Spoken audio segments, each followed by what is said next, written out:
नमस्कार बालमित्रांनो, learn x Marathi या आपल्या यूट्यूब चॅनलवर तुमच्या सर्वांचं स्वागत आहे.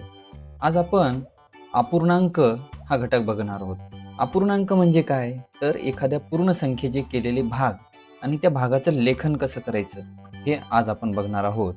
तर बघा, या पूर्ण एका वर्तुळाचं काय केलेले आहेत आपण, दोन भाग केलेले आहेत. किती भाग केले? दोन. हा रंगवलेला निळा आणि हा पांढरा. आता या दोन भाग केले तर या अपूर्णांकाला लिहायचं कसं, तर जेवढे भाग आपण केले ते भाग असे लिहायचे. दोन भाग केले, इथे दोन लिहिलं. त्यानंतर त्यापैकी जेवढे भाग, आता इथे रंगवलेला एक भाग आणि न रंगवलेला एक भाग, तर रंगवलेला भाग आपण कसा लिहायचा, तर दोन पैकी एक भाग रंगवला. दोन पैकी एक भाग रंगवला. आता यालाच अपूर्णांकाच्या भाषेत वरच्या भागाला म्हणतात अंश. काय म्हणतात? अंश. आणि खालच्या भागाला म्हणतात छेद. काय म्हणतात? छेद. आणि याचं वाचन करायचं 1/2. वाचा, 1/2. आलं लक्षात? वरच्याला म्हणायचं अंश आणि खालच्याला म्हणायचं छेद. आता दुसरं उदाहरण बघा. आता या वर्तुळाचे एकूण किती भाग केलेले आहेत?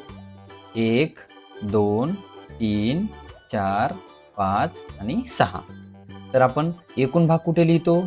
खाली. बघा, एकूण लिहिले 6. आता तुम्ही आठवून सांगा मागच्या स्लाइडमधून, याला काय म्हणायचं?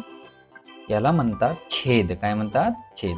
आणि किती भाग रंगवलेले आहेत? तर एक भाग. तर ते आपण लिहिले इथं वर. याला म्हणतात अंश. काय म्हणतात? अंश. आलं लक्षात? आता पुढचा अपूर्णांक तुम्ही वाचा. अगदी बरोबर. याला म्हणायचं 1/4. म्हणा 1/4. आता या ठिकाणी 4 भाग वर्तुळाचे केलेले आहेत, ते आपण छेदात घेतले आणि एक भाग कुठे घेतला? अंशात घेतला. आलं लक्षात? पुढचा अजून एक उदाहरण बघूयात. वाचा. 7/8. आलं लक्षात? 7/8. म्हणजे एकूण भाग किती आहेत? 8. मोजा. वरचे 4, खालचे 4. आणि त्यापैकी 8 भागापैकी किती भाग रंगवलेले आहेत? 7 भाग रंगवलेले आहेत. आलं लक्षात? आता हा तुमच्यासाठी प्रश्न आहे. तुम्ही काय करायचंय? व्हिडिओ पॉज करायचा आणि तुमच्या वहीमध्ये हे अपूर्णांक लिहून काढायचे आहेत. आता आपण अपूर्णांकाच्या थोडंसं पुढच्या भागाकडे जाऊयात, ज्याला आपण म्हणतो सममूल्य अपूर्णांक. काय? सममूल्य. आता हे काय असते बघा.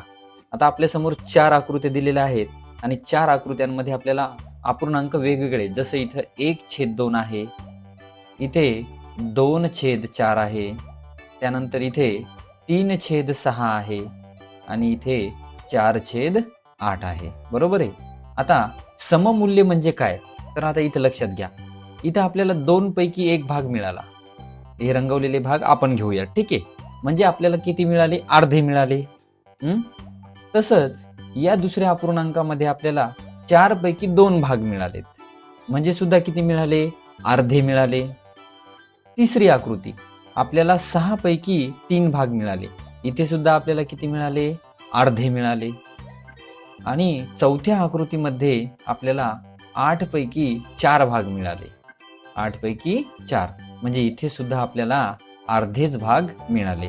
मग जेव्हा त्याचं फक्त अंक बदलतात आणि मूल्य बदलत नाही, अशा अपूर्णांकाला आपण म्हणतो सममूल्य अपूर्णांक. काय म्हणतो? सममूल्य अपूर्णांक. तर हे अपूर्णांकाचं छोटंसं स्पष्टीकरण. आता पुढच्या भागामध्ये आपण अपूर्णांकाची बेरीज आणि वजाबाकी शिकणार आहोत.